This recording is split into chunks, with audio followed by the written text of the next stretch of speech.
చిన్నప్పటి నుంచి ఒక హిందువుగా పుట్టినందుకు ఏదో ఒక కొనలో గర్వం, గౌరవం 2 ఉండేవి. హిందూగా పుట్టినందుకు సనాతన ధర్మం మనకు నేర్పించిన నైతిక విలువలు, ఆ ఆస్తి ఏ వజ్రం, ఏ వైడూర్యంతోని కూడా పోల్చుకోలేము. మన శ్రీరాముడు మనకు నేర్పించిన విలువలు ఎన్ని వేల కిలోల బంగారం ఇచ్చినా కూడా దానికి సాటి రాదు. అందుకే శ్రీరాముడిని ఈ రోజు వరకు కూడా పూజ చేస్తున్నారు.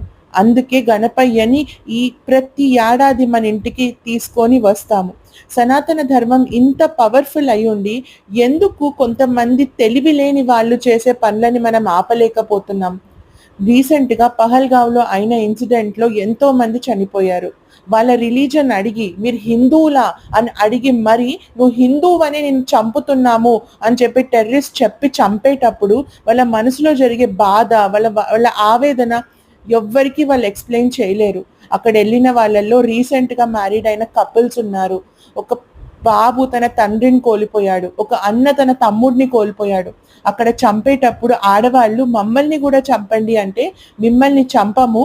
ఈ బాధ, ఈ ఆవేదన, ఈ భయం అన్నీ ఎళ్లి మీ మోదీతోని చెప్పు మేమేం చేశామో ఇక్కడ అని అంటున్నారు టెర్రరిస్ట్. ఇంకా సిగ్గు లేకుండా అవన్నీ చేసి ఫోటోలు గూడా దిగారు. ఫ్రెండ్స్, ఒక హిందూగా చెప్తున్నాను. మేబీ సెక్యులరిజం దగ్గర నుంచి ఒక హిందూగా ఓపెన్ మైండెడ్‌గా ఆలోచించే టైం వచ్చేసింది.